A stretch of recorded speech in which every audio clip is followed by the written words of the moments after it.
James and Adam, are we ready to go then? Great.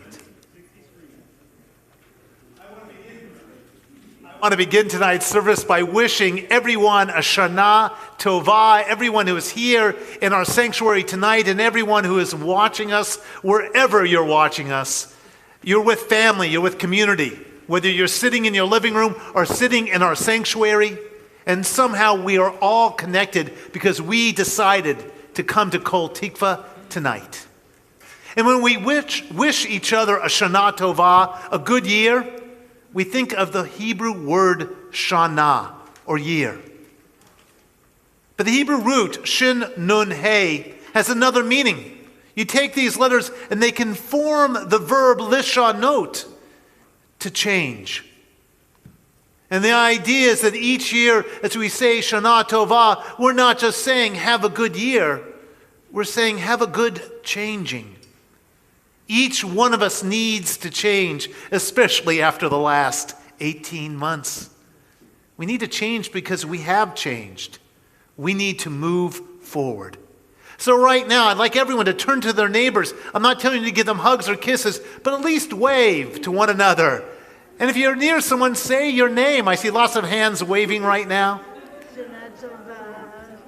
And the goal is we should feel community even if we cannot physically embrace.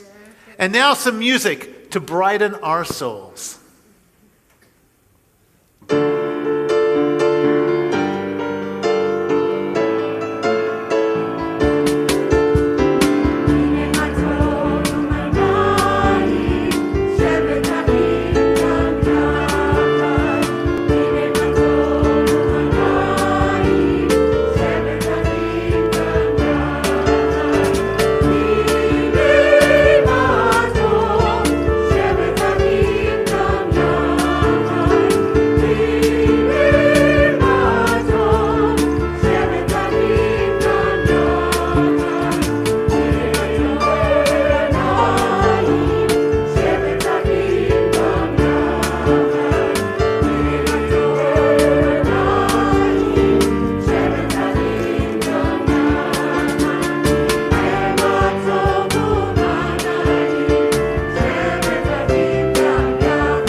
In the Adventures of Tom Sawyer, that very famous Jewish text, it is written, a long raft in the river invited him, and he seated himself on its outer edge, and Tom presently began to drift. What if he went away, ever so far away, into the unknown countries beyond the seas? He could become a soldier and return after long years, all war-worn and illustrious. No, better still, he would join the Indians and hunt buffaloes and come back a great chief, bristling with feathers. No, better yet, he would be a pirate, that was it. Now his future lay plain before him and glowing with unimaginable splendor. How his name would fill the world, how gloriously he would go plowing into the dancing seas in his long, low, black-hulled racer, the spirit of the storm, with his grisly flag flying on the fore. And here, with swelling ecstasy, it's Tom Sawyer the pirate. A raft awaits us because we're going to journey down a river together. We'll decide what we want to be in the year ahead. A soldier, a pirate, a mensch, a tzaddik, a chaver, a friend. And next year we're going to look back and say, I did not become lost on my journey, and that I was better than the year before. I know that many of us have become lost over the course of the journey we've been taking since March 2020.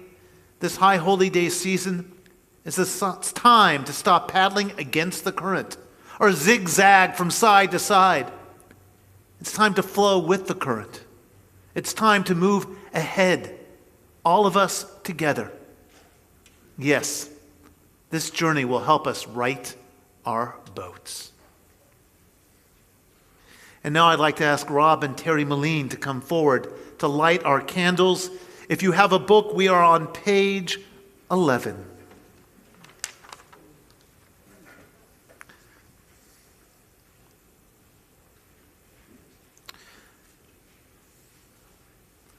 Creation's brightest light, the mystics say, was hidden at the dawn of time. But on this sacred night, this night of hope and joy, a glimmer of that light is here in the candle's flame, in children's eyes, in eyes aglow with wisdom's light. It shines in the faces of the ones we love, in grateful hearts, in tears of loss. It lives in memories of goodness and in our own desire to do right, to try again, to build anew, to ask forgiveness, and to make peace. We enter this new year and look upon the beauty of these lights. So may the days of all renew the light within us.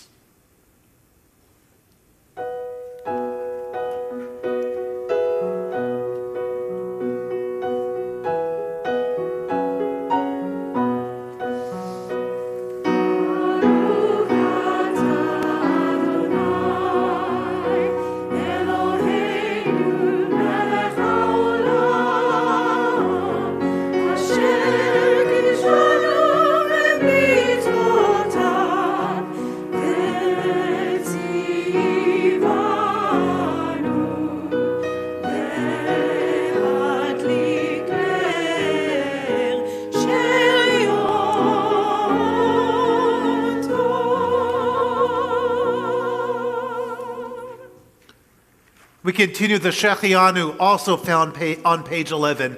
We say this prayer, at the start of every joyous moment. At joyous moments we want to occur again and again and again. Because in this prayer we say, thank you, God, for bringing us to this time, to this place, to this season. May we always have joy during these moments. The Shechianu.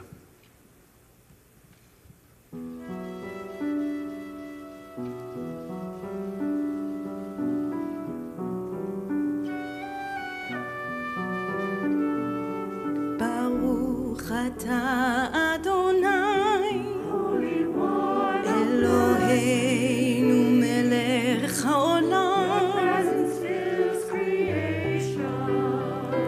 You bring us here.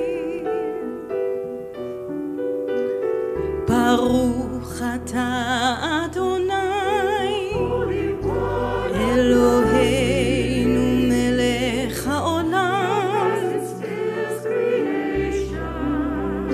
You keep us here. שהחיינו וקיימנו והגיענו לזמן הזה.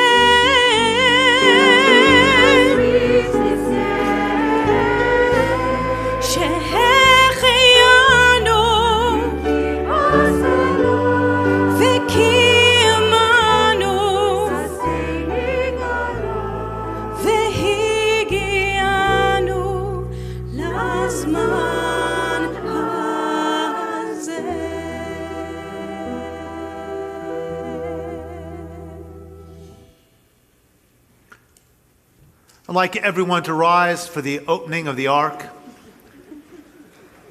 On Rosh HaShana, Adam and Eve were created. In the first hour of the day, God thought of creating human beings. And in the second hour, God consulted with the ministering angels. And in the third hour, God gathered the dust from which human beings were made. And in the fourth hour, God prepared it. And in the fifth hour, God formed them. And in the sixth hour, God stood them on their feet. And in the seventh hour, God placed souls within each of them. And in the eighth hour, God brought them to the Garden of Eden. And in the ninth hour, God commanded them not to partake of the tree which imparted knowledge. And in the 10th hour, they violated this command. And in the 11th hour, they were judged. And in the 12th hour, they were forgiven. God said to them, "You are a sign unto your children, just as you are brought forth before me to be judged, and you emerged forgiven, so too are your children destined to be brought before me on this day to be judged, and they will also emerge forgiven." At the new moon, at the full moon, for our feast day, sound the shofar, for that is the law of Israel, the way of the God of Jacob. Tiku v'chodesh. No, stand. No, Glenn and Vera.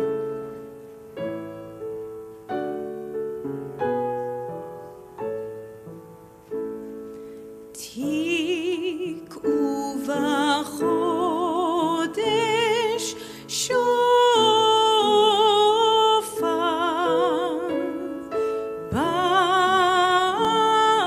בכסה ליום חגנו,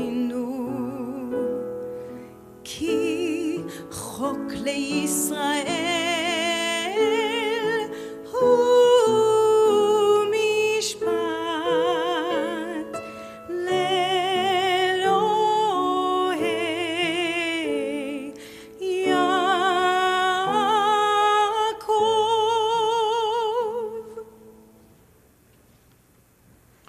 And now in the middle of 15, we remain standing. Baruch atah Adonai shomei kol truah amo Yisrael barach hamim. Blessed are you in our lives, Adonai. You hear with love the shofar, the true voice of your people, Israel. Tikiyah! Shakoach. And now we turn to page 20 for the Baruch. The Baruch is our call to worship. We remain standing. The ark remains open. We face the ark as the Baruch is recited.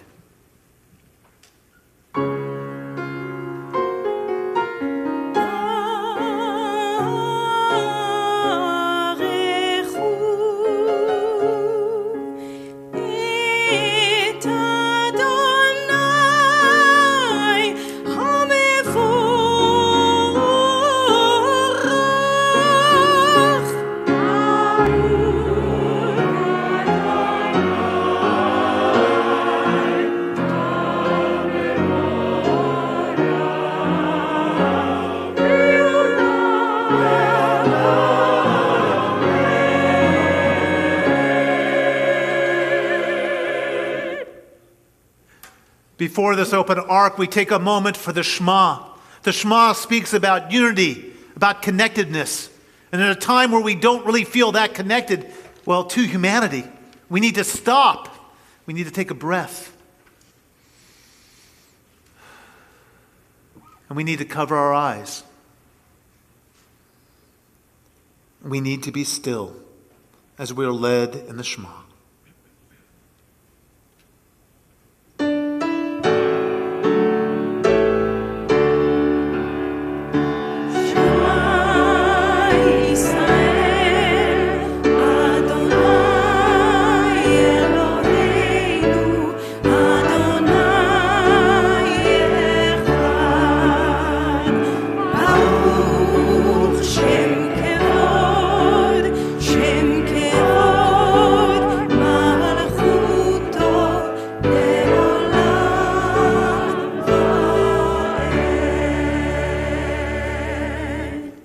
Please close the ark. Everyone may be seated. We continue with the Vahafta found on page 28.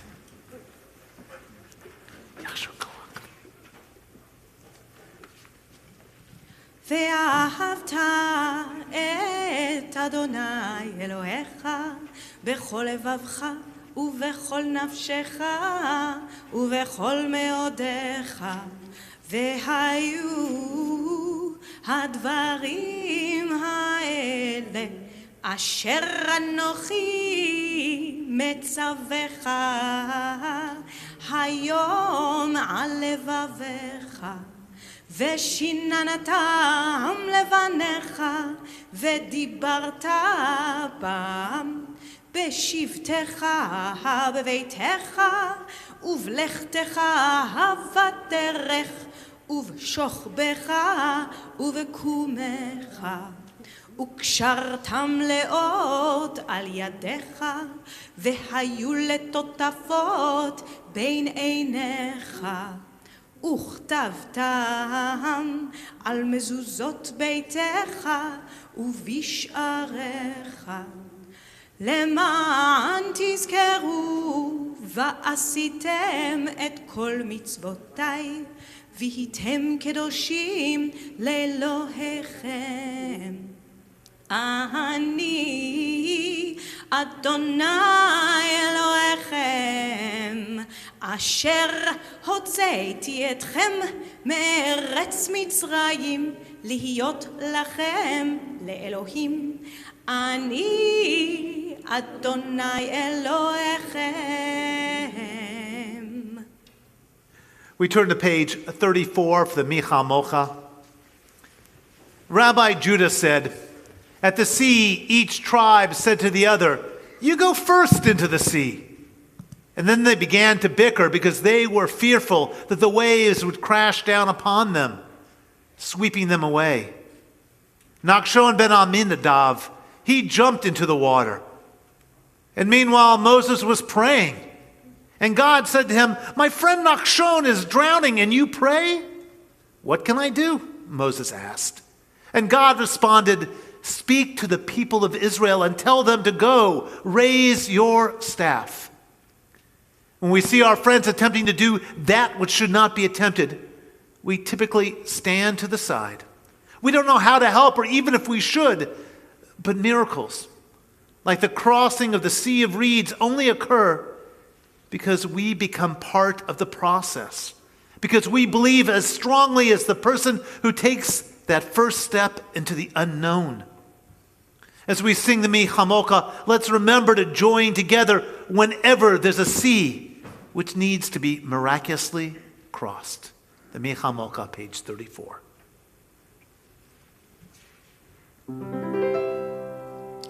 ומלכותו ברצון קיבלו עליהם משה ובני ישראל, לך אנו שירה בשמחה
מיד חזק ממנו, ברוך אתה אדוני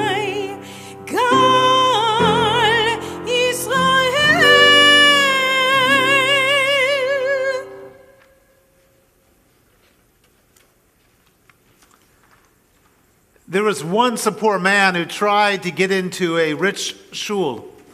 He tried the front door, and it would not open.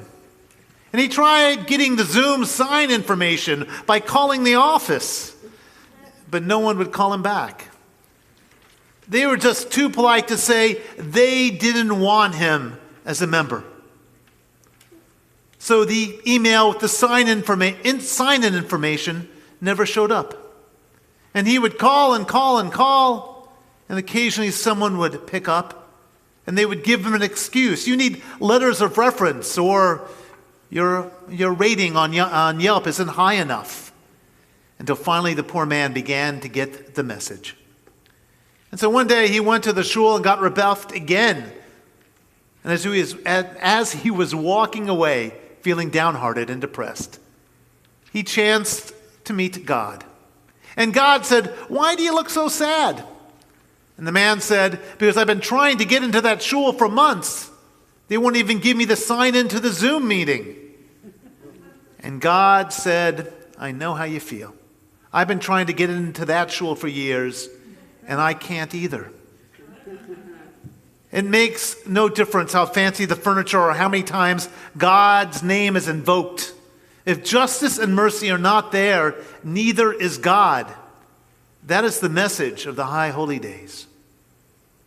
So we're going to turn to the Amidah in just a moment. It's found on page 42.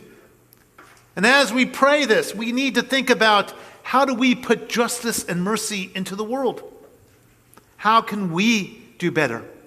How can we feel like God is sitting next to us in these pews?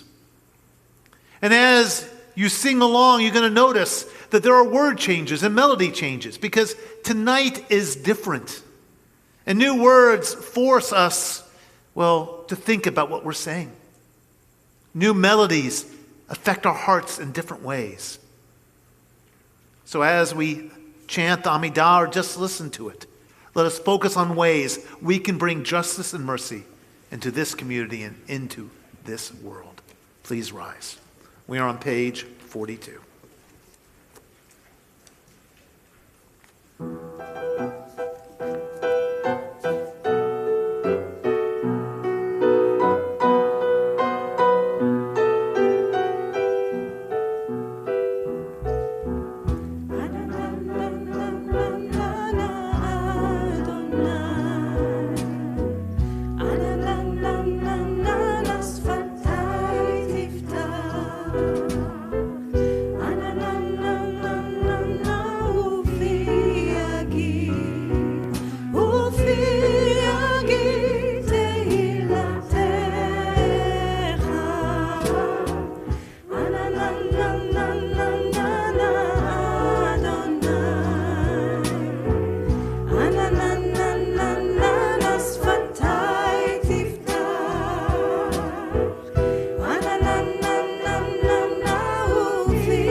וזוכר חסדי אבות ואימהות, ומביא גאולה לבני בניהם, למען שמו באהבה.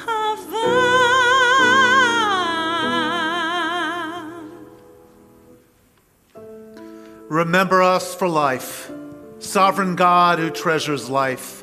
Inscribe us in the book of life, for your sake, God of life.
מושיע ומגן, ברוך אתה אדוני, מגן אברהם ועזרת שרה.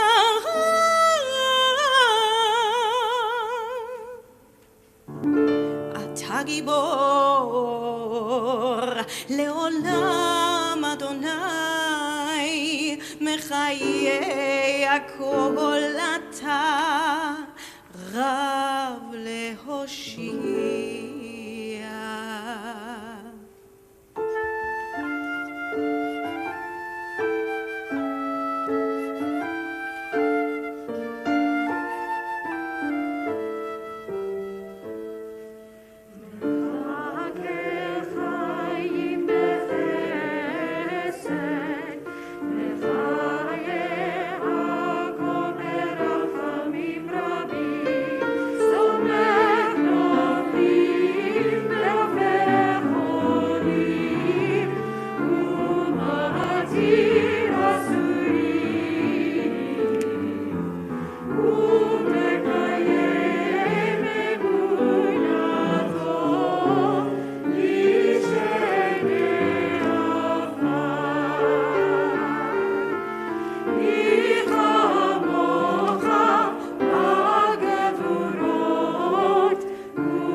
להחיות הכל,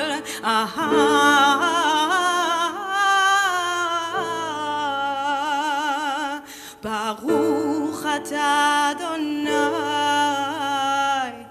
מחיי הכל.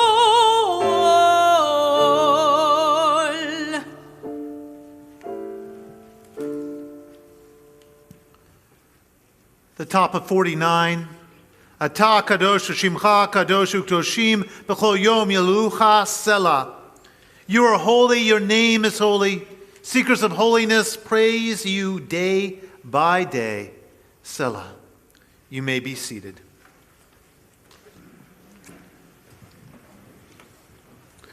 I'm at the bottom of page 49. Please join me in the English. And so, in your holiness, give all creation the gift of awe. Turn our fear to reverence. Let us be witnesses of wonder, perceiving all nature as a prayer come alive. We bow to the sovereignty of your strength, the primacy of your power.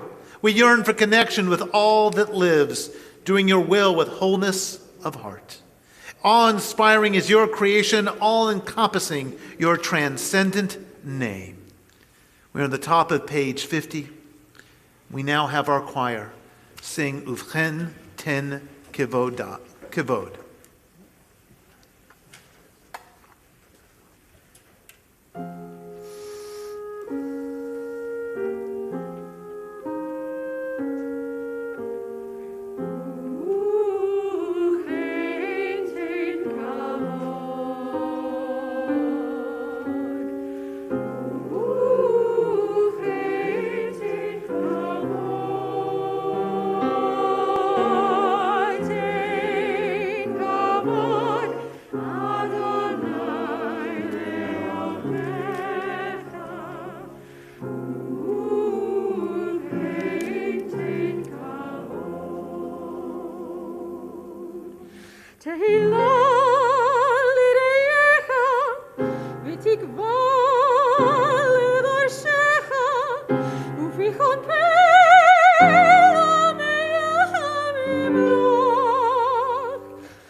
Please join me on page 51.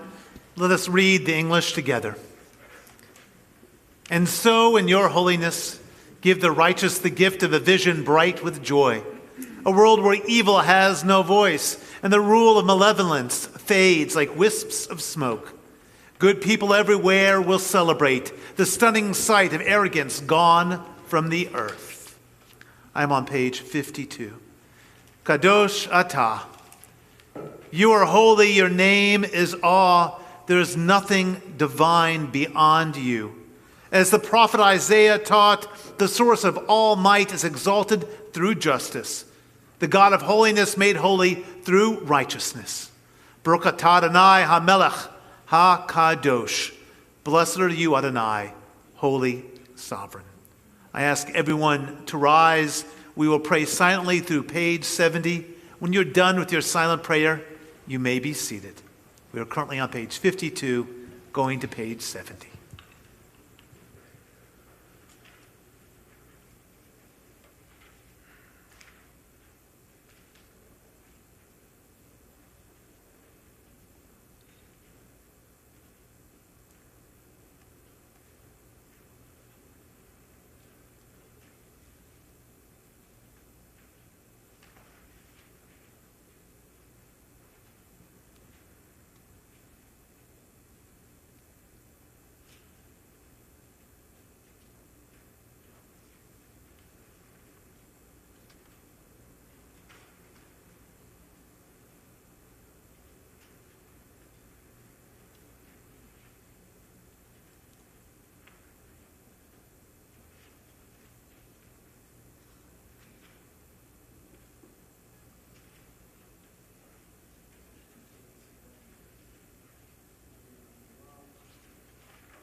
Rabbi, you need to talk about anti-Semitism. Rabbi, you need to talk about racism. Rabbi, you need to talk about LGBTQ prejudice. Rabbi, you need to talk about cruelty directed toward immigrants. Rabbi, Rabbi, Rabbi. Do you want to know what I'm being asked to do with all of these requests? I'm being asked to talk about hate. And I hate the topic of hate. Yet somehow I come back to it year after year. How do we deal with hate? Hate is embodied in anti-Semitism and racism and gender bias and disability discrimination and immigration policies. And how do we deal with our own personal prejudices? Those that we expose to others and those that we keep to ourselves deep within our souls. And how do we deal with the animosity we feel on a personal level? Hate. Someone hates me because I'm a Jew, or because my opinions skew to the left, or because they just don't like my personality. Yeah, I see a couple of heads nodding on that one. And I have to admit, the same can be said in the reverse. We harbor our own prejudices, so we end up hating. And if you don't think prejudice is equivalent to hate, you'd be quite wrong. Prejudice is just a simple way of saying, I hate you. And I don't want to think about hate anymore. I'm so tired thinking about it. Yet somehow I find myself here with you talking about this topic. The hate directed toward us and the hate directed toward other minority groups. Heck, I'll even include the hate directed toward majority groups and the hate directed toward individuals. Because there's a lot of hate to go around. So I'm going to give you the solution to hate this evening so I can stop focusing on it year after year after year. So listen closely and then share this simple method to upend hate and prejudice, hopefully forever. Let me start with a story that takes place on Christmas Eve. The year is 1917. And it was a crisp, clear night with the Germans on one side of no man's land and the British on the other. And as was typical when a battle was not occurring, the evening was nearly silent. Then from the German side, a chorus of voices could be heard singing, in German, of course, the first Noel. And when they finished, applause broke out on both sides. This applause came from soldiers, from men, from human beings stuck in their pods, that's what we would call them today, who moments before believed that they did not know were somehow less than or crueler than their fellow countrymen. That is, this belief that their enemy was less than had been taught to them by their nations and by their national press. And soon after, the two sides began what we would call in camp parlance a sing-off, where each side sings a song on a theme and then the other does the same. Well, soon they found a melody they all knew, and they sung it together, unified as one. And then it took nothing more than a request for tobacco from the German side to bring soldiers from both sides out of their foxholes and into what was considered a no man's land. Corporal John Ferguson wrote years later, "We were soon conversing as if we had known each other for years. What a sight, little groups of Germans and British extending almost the length of our front. Out of the darkness we could hear laughter and see lighted matches, where we were laughing and chatting to men whom only a few hours before we were trying to kill." And guess what? The festivities continued into the next day, with football games occurring up and down the line. And in northern France, a joint memorial for soldiers that had been killed was held. This camaraderie didn't end that Christmas. As generals visited the front lines, the soldiers in the trenches would clandestinely warn each other that they would need to fire their weapons to impress their superiors, but would be aiming into the air. When the powers that sat in the back offices learned, or they figured out what was occurring, they declared that anyone fraternizing with the enemy would be punished. They knew that this contact, this intimacy, would destroy their vision of what was right and what was wrong. Their vision. The vision of the people who didn't have contact with the enemy, who sat in offices far, far away, making decisions. And guess what?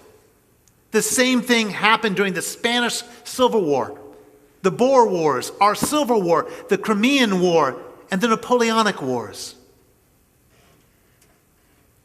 Harvard professor and psychologist Gordon Allport, of blessed memory, conducted research into the psychological underpinnings of prejudice and discrimination, what I would call hate.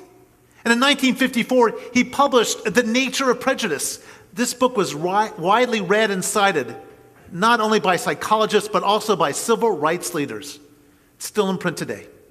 And he posed two questions. Where does prejudice come from, and how can you prevent it? And after years of research and study, he came up with a simple one-word answer.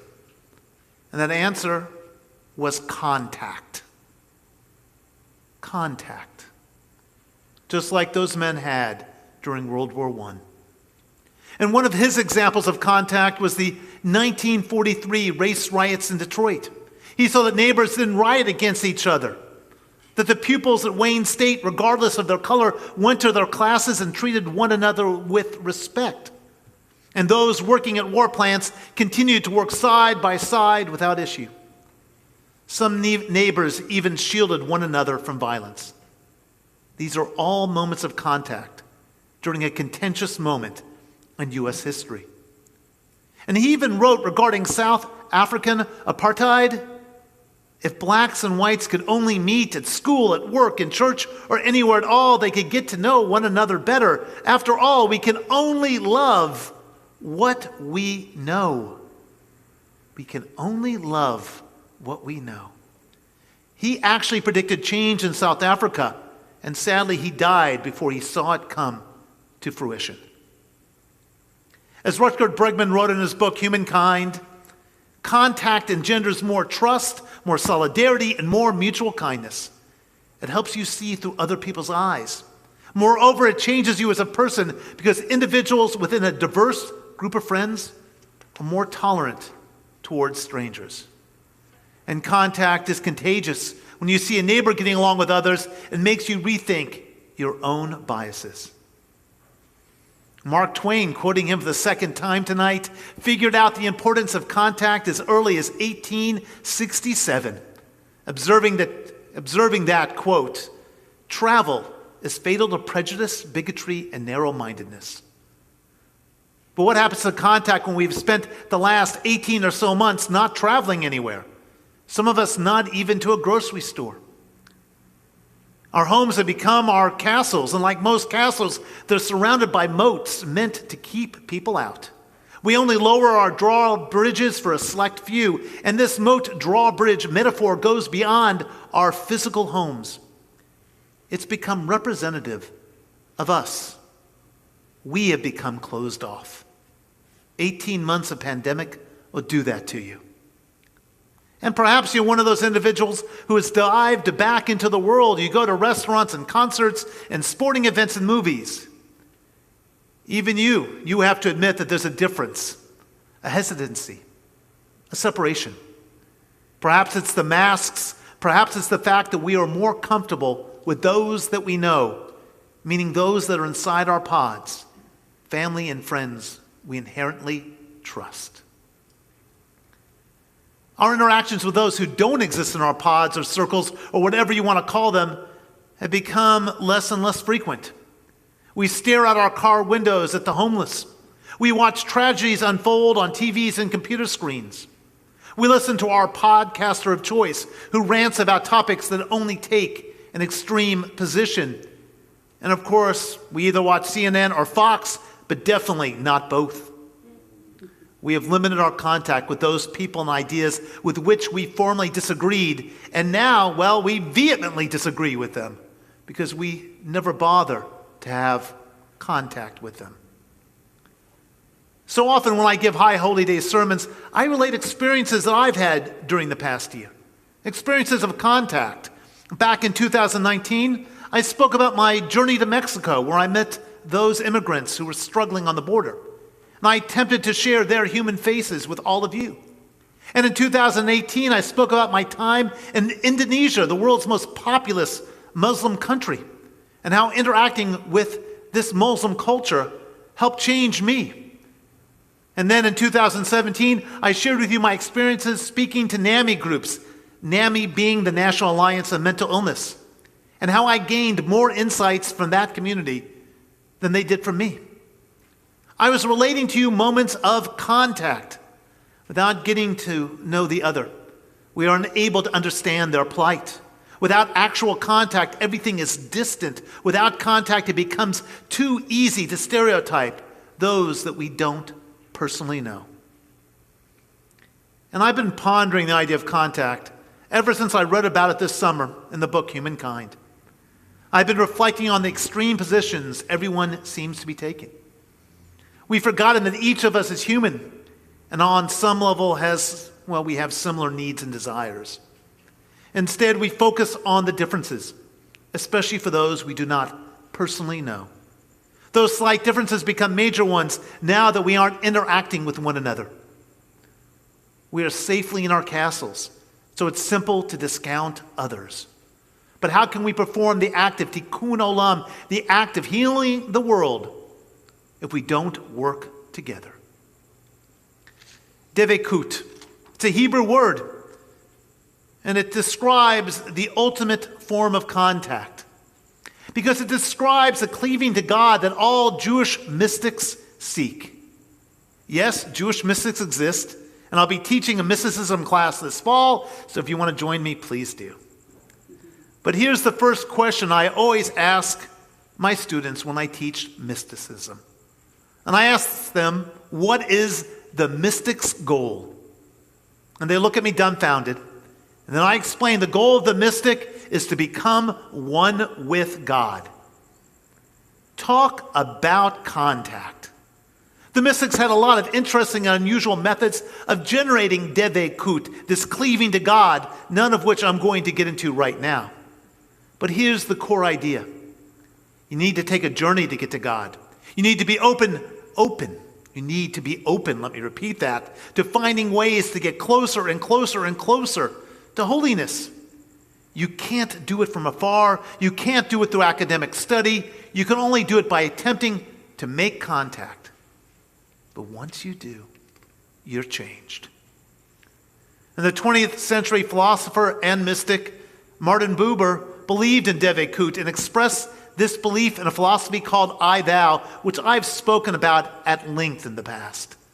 Tonight, let me give you the short version.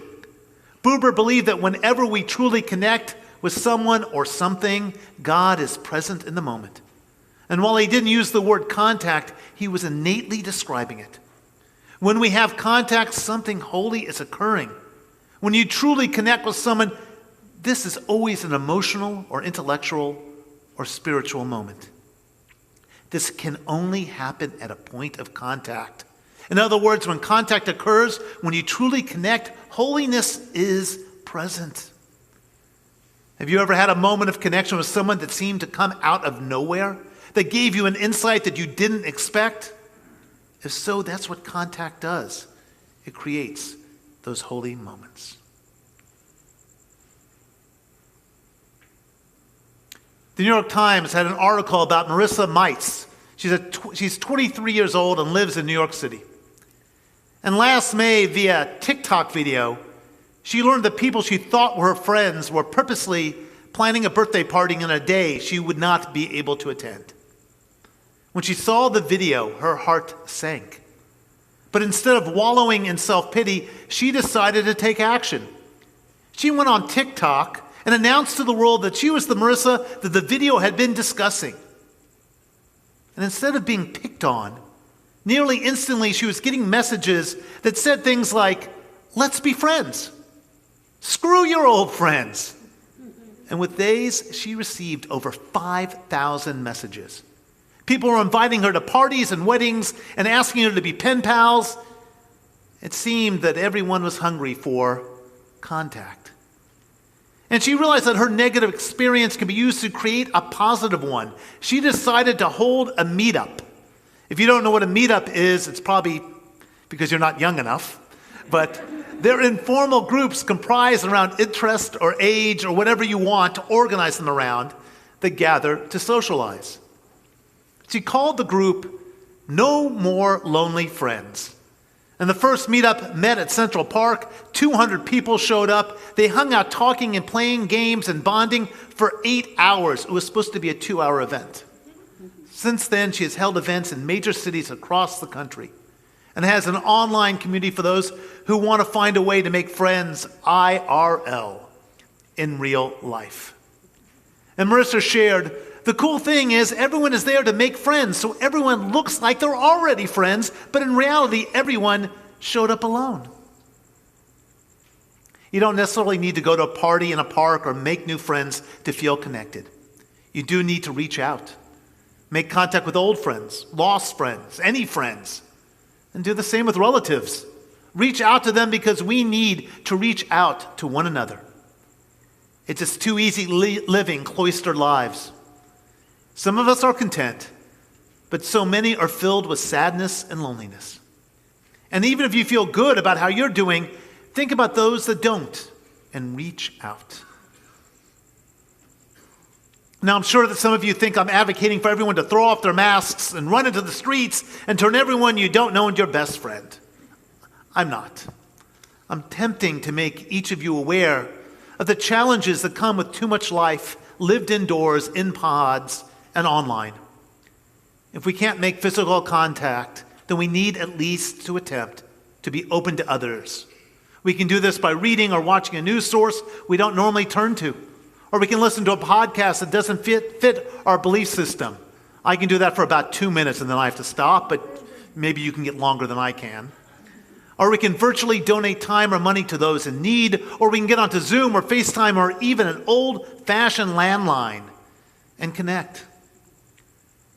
It's very easy at this moment to forget about those who have no pod. What happens to the homeless who line so many streets and underpasses? What happens to the immigrant on the border? What happens to the hungry that live within our community? What happens to those stuck inside of Afghanistan who want out? What happens to all those nations that can't get the vaccine?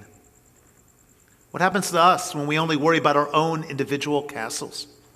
What happens when we forego contact with the other that we barely had in 2019 and barely have, or have even less of, in 2021? Let us find ways to make contact with the stranger so that we understand the stranger's plight, so that we can attempt to heal this world. Hate and prejudice arise from lack of contact. We forget that those we hate and those that hate us have spouses and children and dreams and desires, that there is overlap no matter how much we want to view them as monsters. We don't have to agree with everything a person says or does. We do need to find commonalities so that we can find humanity in one another. And we can't let the distance determine our perspectives. And you have to give it time, because contact researchers have learned that people need time to get used to one another. Contact is effective, but change and understanding do not occur in a single moment. If we avoid generalizations, if we reach out to one another, if we listen even when we don't want to listen, if we find common ground, we might realize that hate can turn to love, or at least acceptance, that anger can turn to joy, and conflict can turn to reconciliation. And what is that first step to achieving these lofty goals? Please say it with me. One word: contact. Shavua Tov and Shana Tova.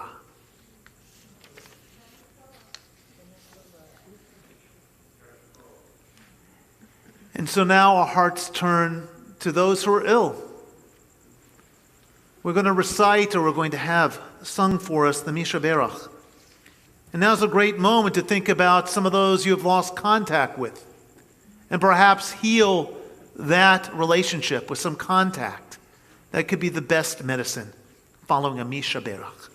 So if you have a name for us, please share the name of the person or the people you would like to be included.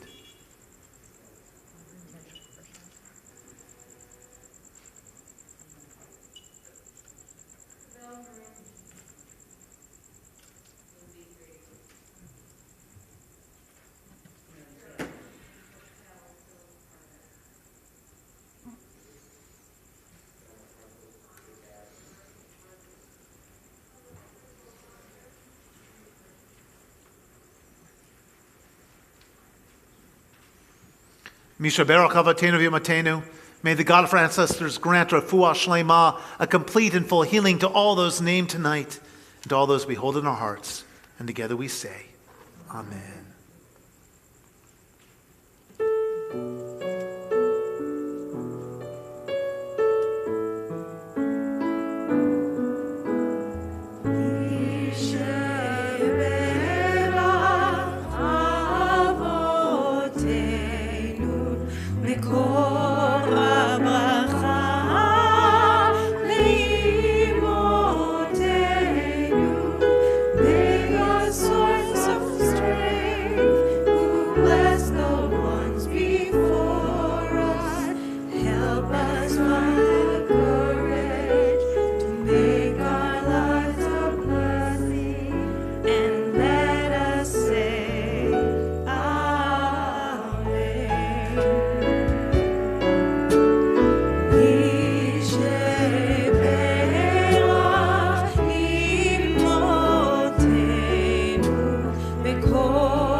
I'm going to take a moment and ask if anyone else is hearing the cricket besides me. Yeah, okay. I'm so happy a cricket decided to join us for High Holidays. The whole sermon I was trying to figure out if it was my headset or whether there's actually a cricket on the stage. I hope he's wearing a mask. You can hear it really loudly, right? I think he's right about here. He's around here some. All right. Lorraine, make sure you get his dues. All right, thank you. We're going to be opening the Ark in just a moment and turning to page 76. In Ecclesiastes, please rise as the Ark is open. In Ecclesiastes Rabbah, we are taught two things are both near to you and far, both far from you and near. Teshuvah, repentance, is near to you, yet far, and far from you, yet near. And death is near to you, yet far, and far from you, yet near. And I would add a third. Living life fully is near to you, yet far, and far from you, yet near. May you grasp that which makes your soul stronger, and may you journey away from that which pulls you toward darkness. We continue with Avinu Malkeinu, found on page 76. Our Ark is open. I'm going to read the Hebrew and the English because I don't know what's going on in Zoom and Facebook. So please, if you'd like to join me in either the Hebrew or the English, please do. But we won't be doing it responsively. Just join me if you'd like. Page 76. Avinu Malkeinu l'ma'ancha rachem aleinu. Avinu Malkeinu, for your sake, show us mercy. Avinu Malkeinu, aseh imanu l'ma'an shmecha. Avinu Malkeinu, act toward us as befits your name. Feel free to join me. Avinu Malkeinu, shlach refuah shlema lecholei amecha. Avinu Malkeinu, bring healing and wholeness to the ill among us. Avinu Malkeinu, kareh ro'ah gezar dinenu. Avinu Malkeinu, allay the harshness of the decree against us. Avinu Malkeinu, kodvenu b'sefer geula v'shu'ah. Avinu Malkeinu, inscribe us in the book of redemption and renewal. Avinu Malkeinu, zokrenu b'zikron tov lefanecha. Avinu Malkeinu, remember our goodness and call it to mind. Avinu Malkeinu, aseh lemancha v'hoshienu. Avinu Malkeinu, act for your sake and save us. Avinu Malkeinu, shema kolenu. Avinu Malkeinu, almighty and merciful, hear our voice. Avinu Malkeinu, chatanu lefanecha. Avinu Malkeinu, we have strayed and sinned before you. Avinu Malkeinu Chamol Aleinu Ve'al Olaleinu Vitapenu. Avinu Malkeinu, have compassion on us and our families. Avinu Malkeinu Kaleh Dever V'cherev Vera'ad Me Aleinu. Avinu Malkeinu, halt the onslaught of sickness, violence, and hunger. Avinu Malkeinu Kaleh Kol Tsar Umastin Me Aleinu. Avinu Malkeinu, halt the reign of those who cause pain and terror.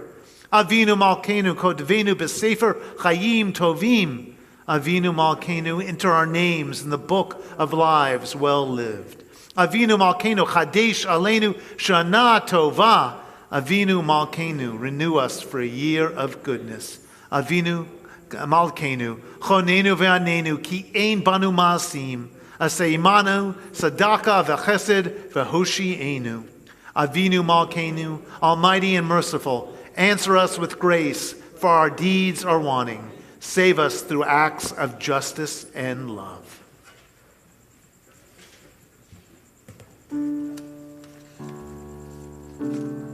Avinu Malkeinu, Shema Kolenu. Avinu Malkeinu, Chatanu lefanecha. Avinu Malkeinu,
You may close the ark. You may be seated.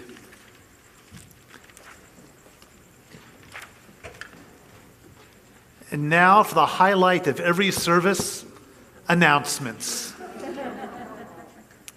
Tomorrow, your children are invited to join us for our youth program. It'll be live on Zoom starting at 9:15 a.m. and will be led by our educators, Samantha and Hallie. This program allows you, if you're praying from your living room, to actually pray while your children are in their bedrooms, being cared for, learning about the holiday, and also doing a little praying themselves. Our adult service begins at 9:30, both here at Kol Tikva and also online. And then at 1:30, we have our Tot and Family service. It will only be online. We are not having a Kehillah, a community live for that service tomorrow afternoon. If you're looking for links to any of these services or information, just go to your mailbox, type in a search for Kol Tikva, and you'll find lots of emails from us that give you links and other information about the holidays. On September 14th, next Tuesday, from 2 to 7, we're having time for people to come in so they can stand in front of the open ark and do a little prayer, some self-reflection, some prayer. We used to do this in Ne'ilah, and if you were ever here on Ne'ilah on Yom Kippur, you would know that the line would go all the way to the back of the sanctuary and wrap around 3 times. We can only have a limited group here for the second year in a row for Ne'ilah, so if you'd like to have that quiet time during these days of awe, call the office, let them know you'll be coming, and next Tuesday, from 2 to 7, we'll be offering that option. And if that doesn't work for you, let us know. We'll try to find another time for you just to come and have a few moments. We'll be collecting food for the West Valley Food Pantry, this amazing organization, and I always have to wave at Herm and Carol, who do so much for the West Valley Food Pantry. We'll be doing the food drive on September 19th, Sunday, September 19th, from 11 to 12:30. Lorraine, that's also when people return books, and people will be returning books. So return books and a couple cases of canned food. On my list of what they need: peanut butter, tuna, breakfast cereals, canned soups, canned fruits, and canned vegetables. Herm, anything else that people should think about bringing? Sorry? Okay, there's a web page of the current list if you'd like to see. Thank you. We can't thank every volunteer, but it took so many volunteers. It's unbelievable how many people put together this service. Because when we only do services online, there's one methodology. When we do them in person, there's another methodology, and somehow we have to do both this year. A lot of people have been working really hard. So if you look inside of your the Voice pamphlets, you'll see a list of people who we're thanking. And if you see them, give them a personal thank you. Or if you're online, drop them a note. Our second day Rosh Hashanah outdoor experience will take place at the Sepulveda Basin Wildlife Reserve, Wednesday, 10 a.m. We have this wonderful outdoor amphitheater there that Carol Fisher always gets us access to. We do like a 15, 20-minute service outdoors. It's beautiful. And then Cantor and I lead you to this little body of water where we crunch up leaves so we can be friendly to nature. And we do a little tashlich. And then Carol will often take people around the bird sanctuary and point things out that you wouldn't normally notice. It's this wonderful experience. And it's outdoors, so we can get some fresh air. We're not having to be so worried about, what we're always worried about. And this Friday night will be at Topanga Beach, not our normal spot. The road to our normal spot washed out. We cannot get to it. We'll be at Topanga Beach. 5:30 is bring your own picnic, and 6:30 is our service where we'll do a second tashlich. So please join us at all of these events. We would love to have everyone there. Having services on the beach is always an amazingly good time. And now, and then I'd also like to say one thing just off the top of my head. I'm so impressed with the choir. Cantor ordered these really strange-looking masks, and they really work. And then other people have their surgical masks on, all the masks, and you're singing, and it's just unbelievably how good it sounds. So thank you through all that masks, through all your masks. You really are helping make this a very special High Holy Day. We're now going to turn to page 90 for the Mourner's Kaddish.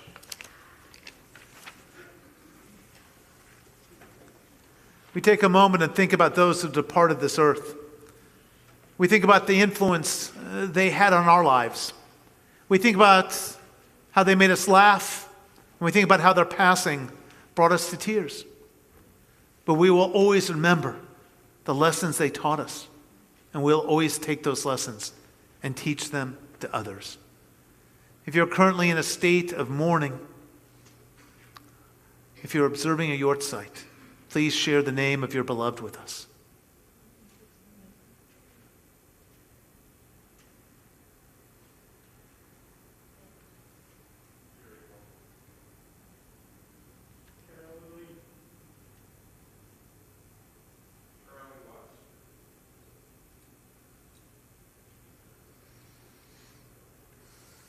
I'm going to ask everyone to rise as a community. We are on page 90 for the Mourner's Kaddish. Yit gadal v'yit kadash me rabba be'alma divrach hirutei v'amlich malchutei b'chayachon v'mechon b'chayei dechol Beit Yisrael b'galav v'zman kari v'imru amen. Yehei shmei rabba mevarak le'olam u'lamei almaya. Yit barach v'yishtabak v'yit pa'ar v'yit romam v'yit naseh v'yit adar v'yit alev v'yit alal shmei dekudsha berechu le'ela u'le'ela mikol birchata v'shirata tushbachata v'nechamata damiran be'alma v'imru amen. Yehei shlama rabba min shmaya v'chayim aleinu v'al kol Yisrael v'imru amen. Oseh shalom b'mromav hu yaseh shalom Aleinu v'al kol Yisrael v'imru. Amen. Please remain standing. Put your books down. A final benediction. May these hours of rest and renewal open our hearts to joy and our minds to truth. May all who struggle find rest on this Rosh HaShana. May all who suffer find solace on this Rosh HaShana. May all hurt find healing on this day. May all who despair find purpose. May all who hunger find fulfillment. And may I live in such a way that these awesome days, these days of awe, fulfill this request. And together we say, Amen. If you're comfortable with the people next to you, put your arms around them. But if you don't know the person next to you, ask their permission. And be kind whether they say yes or no. Oseh Shalom. Yes.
You all have a wonderful year, whether you're here or whether you're online. Shana Tova Umetuka.